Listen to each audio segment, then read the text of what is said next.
अच्छा बाबूजी, एक बिरहा जौन की माँ स्टूडियो ओपी भैया के देख रेख में जा रहल बा। हमें आशा ना विश्वास बा कि आप लोग के बेहद पसंद आई। भूमिका से भाव मास्टर।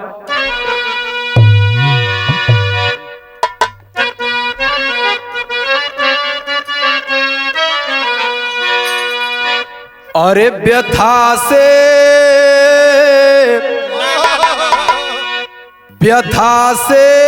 व्यथित हो कर अरमान धोके सब कुछ लुटा कर नयन या सुगारी विधाता क्यों निष्ठुर हुए इस कदर गुलजार बगिया भला है उजारी विंध्यांचल के आंचल में घटना घटी गम के पहाड़वाई कैसे ढोआई राम सेवक द्रवित मनी हुआ दोस्तों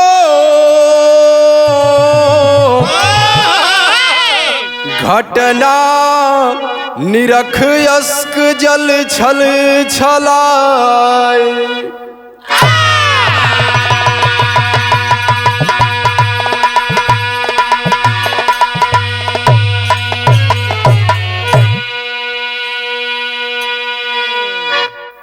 यहाँ एक लाइन कव्वाली का टुकड़ा मास्टर।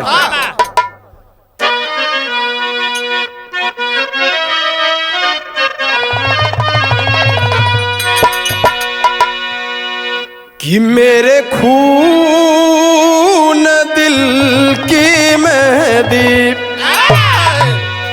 मेरे खून दिल की मेहंदी हाथों में ना लगाना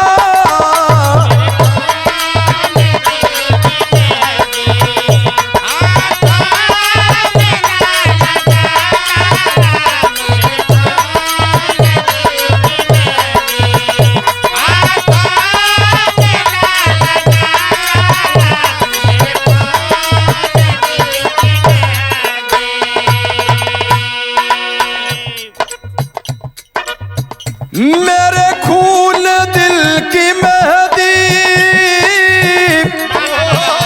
हाथों में ना लगाना निकले मेरा जनाजा निकले मेरा जनाजा सहना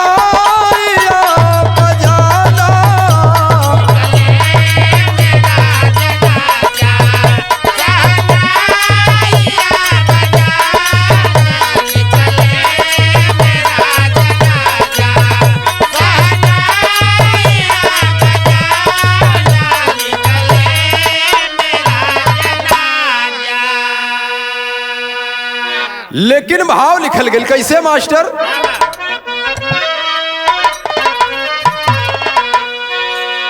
अरे दर्शन कयास दिल में दर्शन कयास दिल में विकास लगाई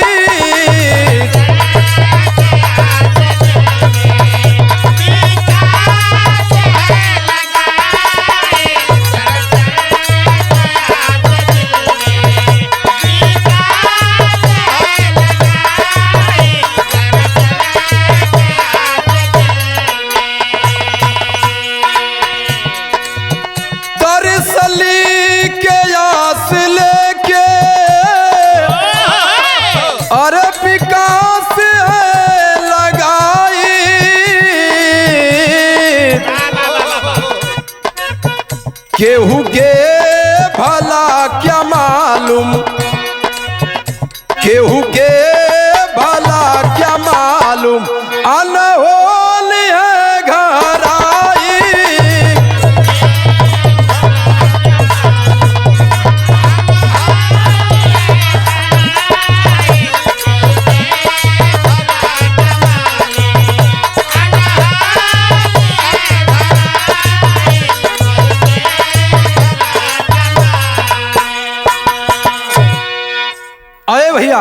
केकर कहानी हो, कहाँ का कहानी हो, नज्म के लाइन में लिखल गई। कैसे मास्टर?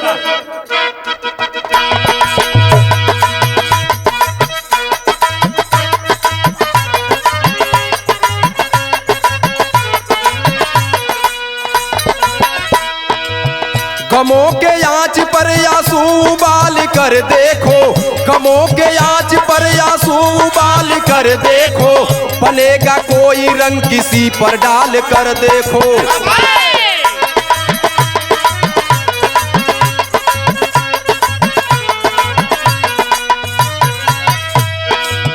बिहार बक्सर सिंघनापुर की है बात सुनो, बिहार बक्सर सिंघनापुर की है बात सुनो, मन मलिन हुआ दिल पर है आघात सुनो।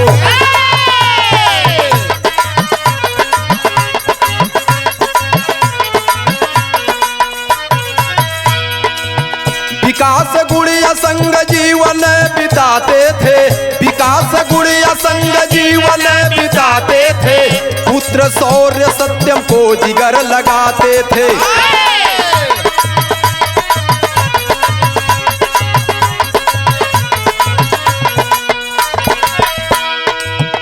उम्र कांच अभी कांच की लकारी थी, उम्र कांच अभी कांच की लकारी थी, विंध्याचल धाम में जाने की तैयारी थी। यो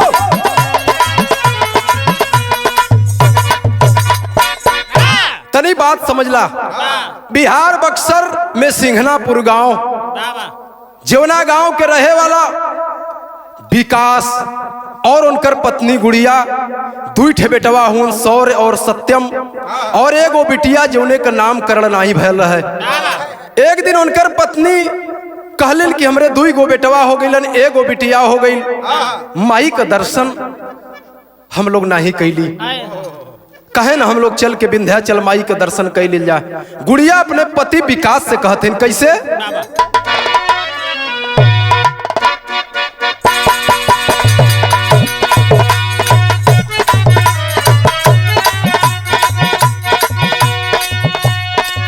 यह गीत का लाइन हो, रही हाँ दललिया में पुअरा बिछाई के,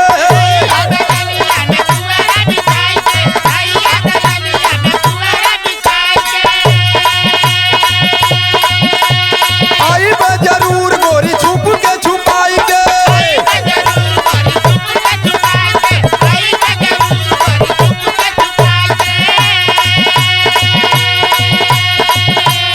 रही हाँ दललिया में पुअरा बिछाई के, आई बा जरूर गोरी छुप के छुपाई के, दूर हो जाई कुलटे नासल ए गोरी, एक गो लगाई इन जे ए गोरी।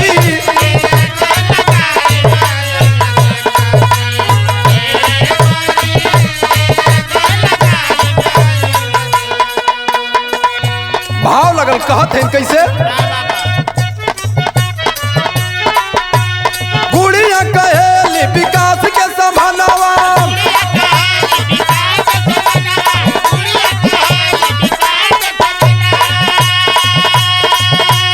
गोदी गुलजार भइल दुई गो ललनवा,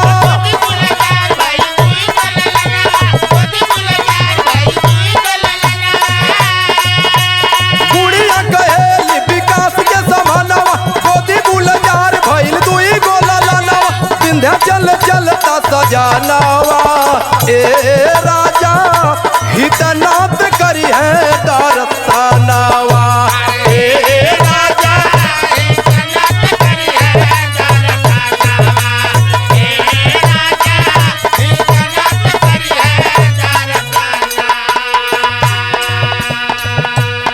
गुड़िया कहत है विकास से, ए स्वामी हितनाथ सबके कह जात चल के मनौतिया पूरा हो जाओ। अपने नैहरे फोन लगौली अपने भाई के गुड़िया, कहे का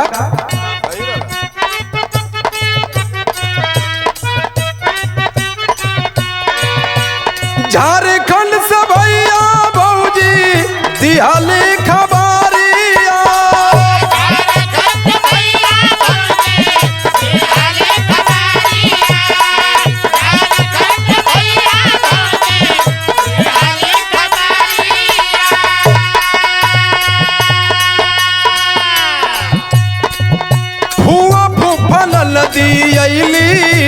सिंघनापुर बखारिया।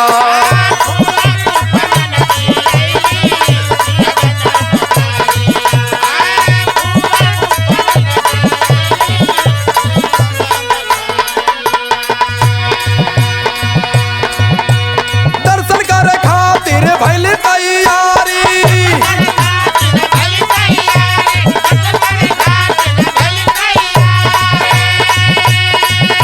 बोलोरो में बैठ गए सब नर नारी।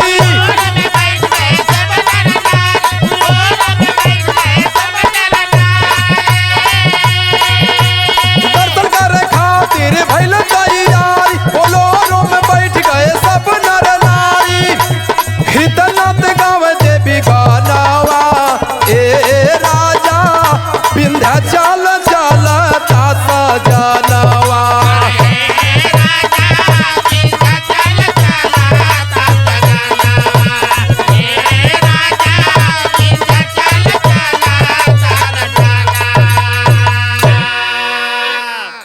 अरे भैया, गुड़िया अपने मायके फोन कैलिन झारखंड में, अपने भाई भौजाई सब लोग के फोन कैलिन कि हमारे लड़का का ए दिन दर्शन करे खातिर हम लोग विंध्याचल चल जाई। आपो लोग आया, सब लोग झारखंड से बिहार बक्सर सिंघनापुर गांव में अइलन है विकास के घरे, और विकास के घर से बोलोरो में बैठ के सब लोग सवार होके विंध्याचल मिर्जापुर के लिए रवाना हुए। जब पहुंच गए, लोग विश्राम किए, सोच रहे हैं सुबह सुबह हम लोग दर्शन करेंगे। सबेर भइल भैया, स्नान करे बदे लोग चलल होन नदी के उस पार।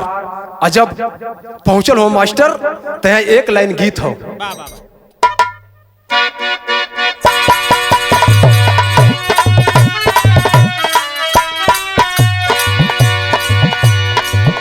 वह गीत का लाइन हो, ये हमरे कवि का हरकत हो। कोनो लइका कोनो लइकी के देख के कहलस, का कहलस? खेत खलिहान में घूमेलू सिवान में,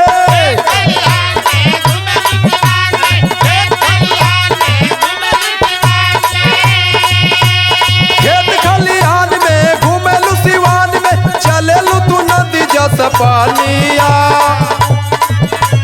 खुश के ठोड़ी में रूमाल, गोरिया करबू कवन कमाल। खुश के ठोड़ी में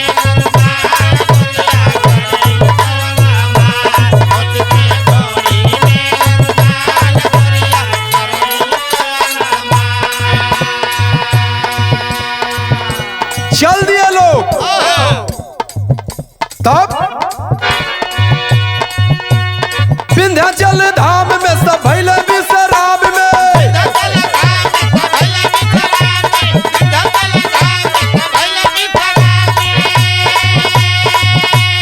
विंध्याचल धाम में सब भइले विश्राम में, कर चल सब स्नानवा। बरसल पानी बेमिसाल, पवनवा उखाड़े लागल डाल।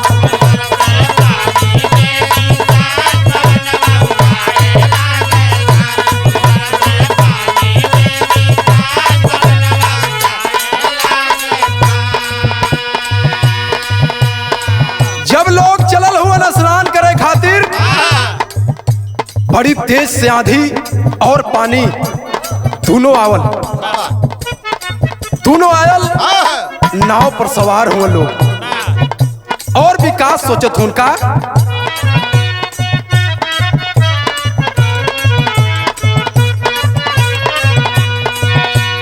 अरे कैसे स्नान होई, विकास सोच मानवा।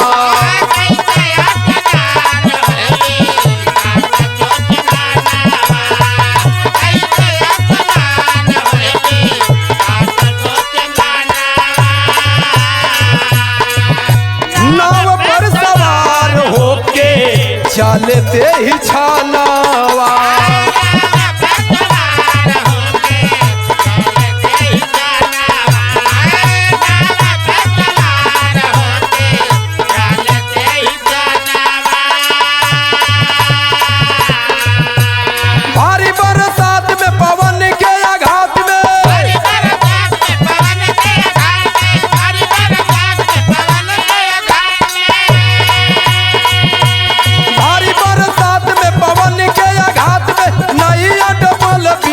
परानिया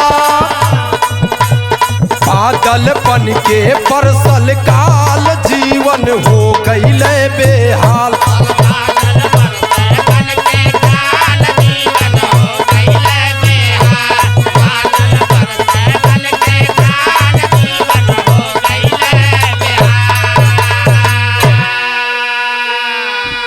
ए भैया नाव पर सवार भइलन 14 लोग जवना में विकास का पत्नी और 3 गो बेटा बेटी और इनकर साला साली और उनकर भी बच्ची बच्चा बीच भंवर में नैया पहुंची है। वही समय तेज आंधी पानी आयल हो बाबू हो नैया बीच भंवर में डगमगात हो। लोग सोचत हुए हाहाकार मच गया कि आखिर में भगवान ही कौन दशा आए है भैया हो। नैया तेज हवा और अधिक पानी की वजह से नाव गंगा जी में समाहित हो गई बाबू। जब समाहित भइल ओमा विकास के 2 गो बेटवा शौर्य और सत्यम एगो बिटिया 1.5 वर्ष का जौना का नामकरण ना भैल रहे। शौर्य सत्यम तरा गईलन। विकास आसपास की नाव लेकर जो मछुआरे थे अपनी नाव को बढ़ाए और जिंदगी को बचाना शुरू किए। विकास जब निकालल गईलन है सोचत हुन कि हमार बचौवन ना दिखात हुन हमार बचौआ कहाँ हुन। यहाँ विदेशिया का लाइन मास्टर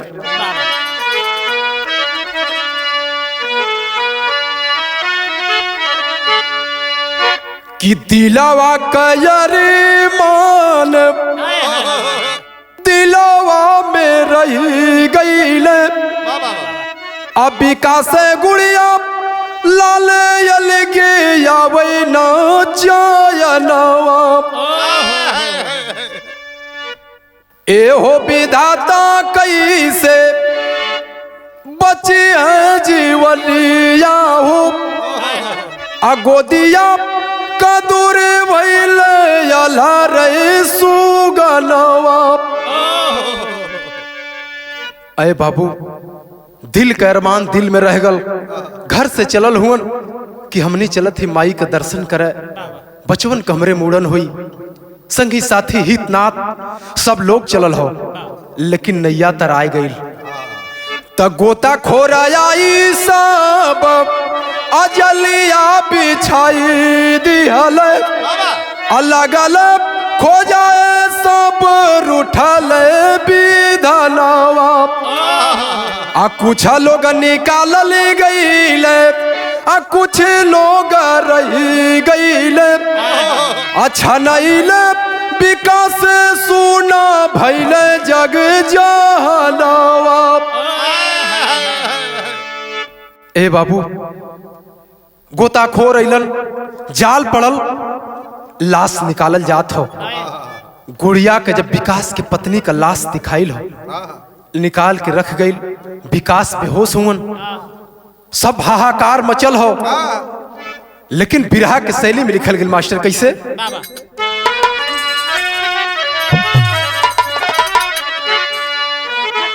विधाता विधाता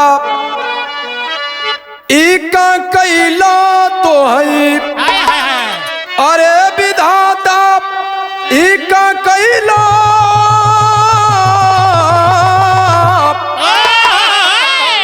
वो विधाता एक कैला तो है नाचे काल कपार जरा समझना आता अरे हाँ आता अरे हाँ आता। अरे भैया हो सब लोग बचाव कार्य में लगल हुन। विकास के जब होश भैल वही गंगा नदी के किनार पर बैठल हुन और गंगा माई की ओर ताकत हुन। तमाम एनडीआरएफ की टीम और गांव के मछुआरे सब लोग लगल हुन खोजत हुन। यहाँ सारंगी गीत लगल मास्टर कहत हुन कैसे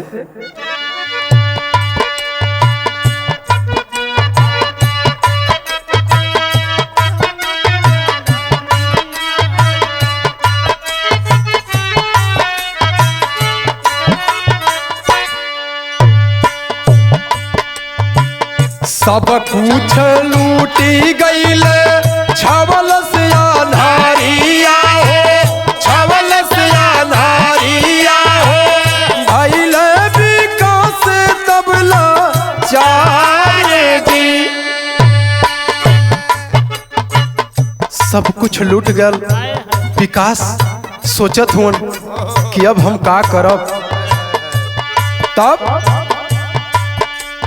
दुलही से साथ छूटल, सबही से नाता टूटल, सबही से नाता टूटल, भइले गमाया नारे जी। दुल्हन भी ना दिखात है, हमार पत्नी गुड़िया कहाँ है, समझ में ना आवत हो। तब इतना तना ही लौके हमहिया घाघा भैली, हमहिया भागा भैली, रोवे विकास आंसू गारे जी। विंध्याचल माई कवन भैले का सुरावा हो, भैले का सुरावा हो, हमनी के मरतू तलवार जी। अरे बाबू हितनाथ संगी साथी जितना लोग आयल हुन कोई ना दिखा था। कहत हुन की बारे विंध्याचल माई हम तोहार दर्शन करेली, आई हमके कौन दिन दिखौलू। और तब तक गुड़िया का लाश छनाइल हो बाबू। उनकी पत्नी का लाश जब देखलन सुता गई लाश। यहाँ एक लाइन गीत हो मास्टर कैसे।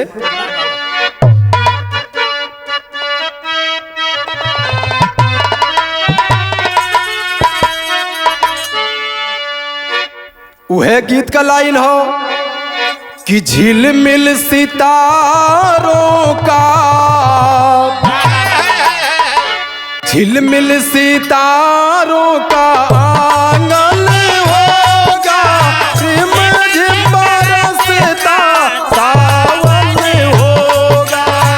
झिलमिल सितारों का आंगन होगा, रिम झिम बरसता सावन होगा।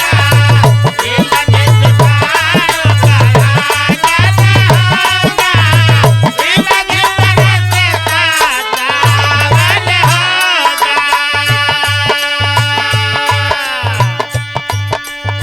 लेकिन भाव लगल कैसे। गुड़िया रिसियाइल नाही बोले कौनो बातिया, एहो भगवान कैसन आइल बाया फतिया।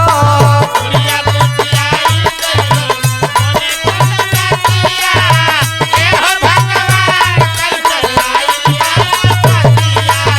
बोले कौनो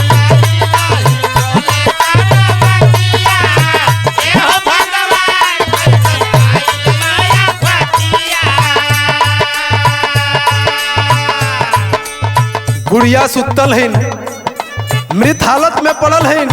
सोचत हूँ कि काहे रिसियाए गए हैं, काहे ना बोलत हैं। तब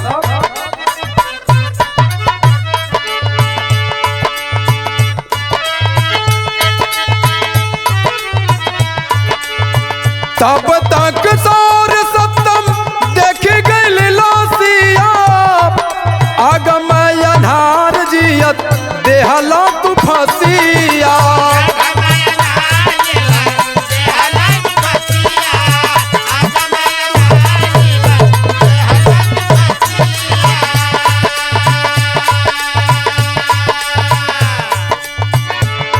भइल बेहोश विकासी सुनत ही बखतिया, एहो भगवान कैसन आइल बाया फतिया। ए भैया इतने बतिया सोचत हूँ कि हमार दुल्हन गुड़िया काहे रिसियाइल है।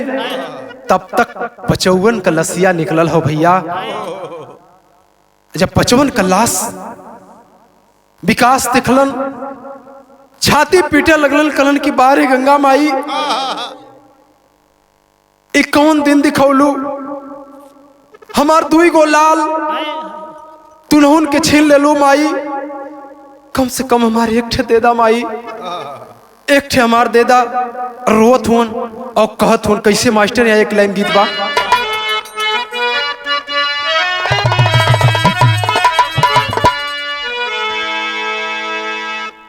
रोत हुन और कहे अरे मोरी माई हो, दो में से एक लाल दिहा लवटाए, अरे मोरी माई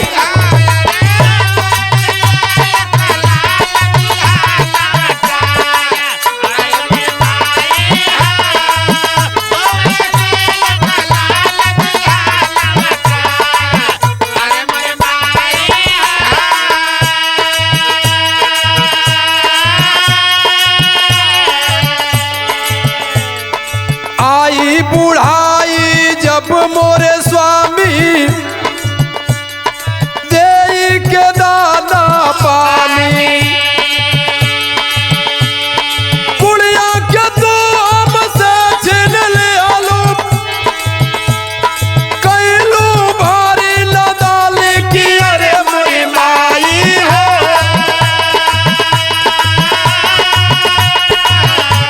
कि अरे मोरी माई हो, काल चक्र में दियालू हमें फंसाए, अरे मोरी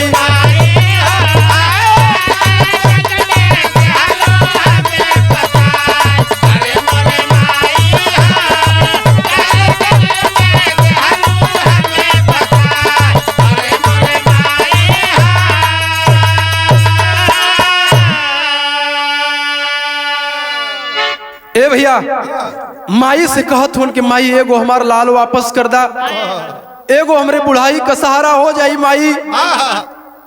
लेकिन बाबू हो, जब दोनों बचवन का लाश निकाल के सामने रखल गई, आंख से आंसू छलकत हो बाबू, रहत हुआ मूर्छित हो के गिर जात हुन, लोग धीर धरावत हुन कि विकास संभला, अपने आप को संभालो विकास, अपने आप को संभालो। लेकिन विकास पागलन की तरह दौड़ इधर लप इधर खोज रहल हो कि कहीं हमार मिल जा और हमार गुड़िया कम से कम हमसे बोल दे। जब जान गिलन कि अब हमारे यहाँ कुछ ना बचल, सब कुछ लूट गल, घर त जाई के हो बाबू, चलल हो पापट लगल।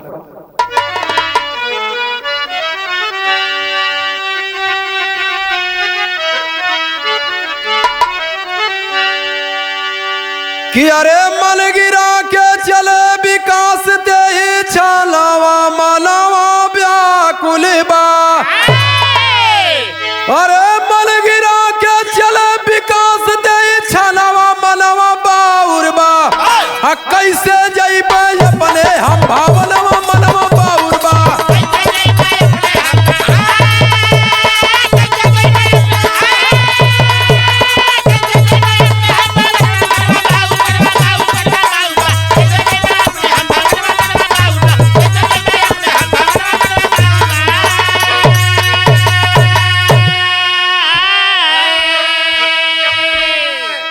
कि अरे राजेश तिवारी साला जवन अजीजा को संभाले हो, किस्मत में क्या लिखा विधाता दिलावा में बस साले हो। राजेश तिवारी जौन विकास का साला होन, झारखंड से आयल होन, मन्नत में बुलावल गल हलन, ऊ भी बचावल गल होन गोताखोर के द्वारा।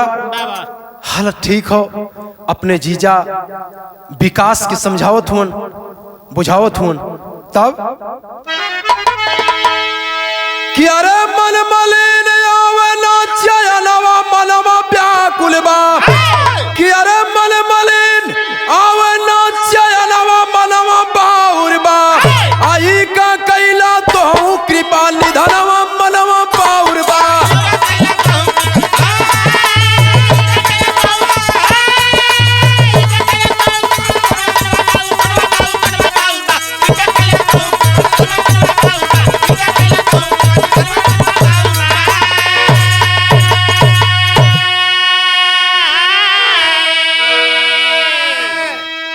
अय बाबू घर की ओर चलल हुन। विकास मन टूट गयल हो, गिर गयल हो। घरे जाए का बिल्कुल मन ना करत हो कि हम घरे जाके का जवाब दे, का कहब लोग से। घरे जब पहुंचलन है तो यहाँ अल्लाह लगल मास्टर।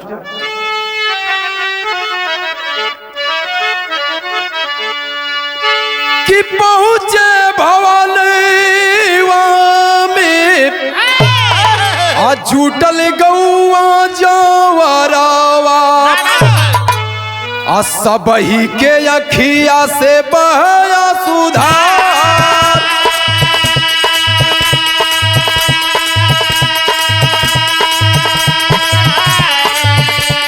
छवा लोग मरी गईल यवन चयनावा।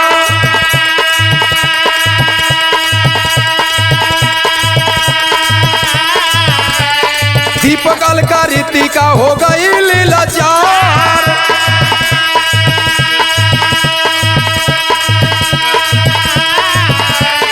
कैसे कयाई भला दिल में धीरजा।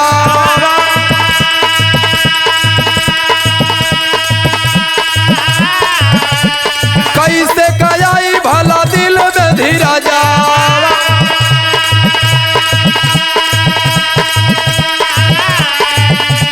सबही का डूब गयल या जो पतवा।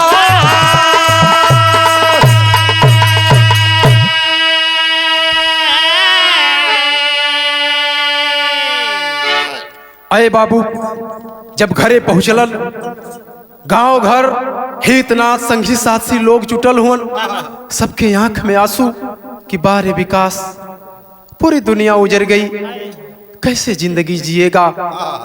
अय है बाबू दौड़ के बाबूजी अलन, कहथुन विकास शौर्य कहाँ हो, सत्यम कहाँ हो। खोजत हूं लेकिन विकास के मुंह से आवाज तक ना निकलत है कि हम का बताई। तब खड़ी लगल मास्टर।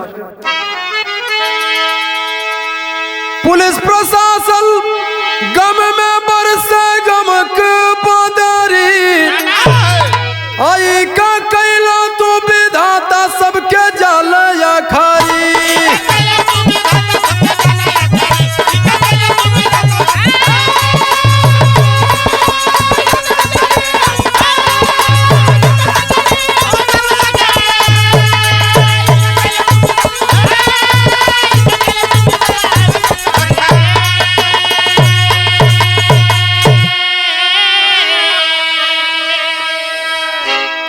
पुलिस प्रशासन सबकर आंसू गिरत हो, मातम छौले बा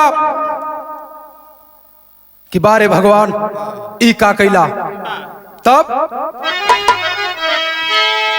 कि सोचा विकास कैसे चली हमर नैया। अकाल युग में कहा गईलू तो हूँ बिंद मैया।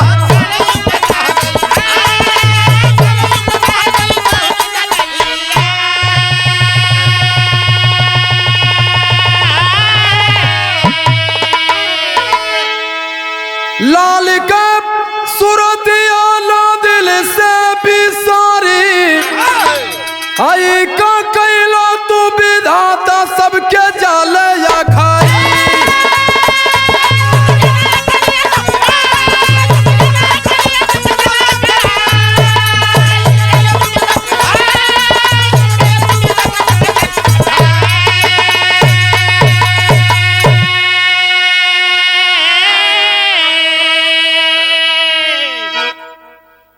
अय है बाबू अब खाली सोचे के रह गई। खाली सोचे के बाद अंतिम संस्कार क्रियाकलाप हो गई और विकास का जिंदगी एकदम अधर में फंस गई। बाबू लोग समझौलन बुझौलन कि विकास अब रोला पिटला से कुछ ना हुई बेटा, अब कोई अपन अलग रास्ता अपनाला। बिरहा हमार इहों समाप्त भइल। गुरु बिहारी गुरु सरजू जन जन मातम छाई।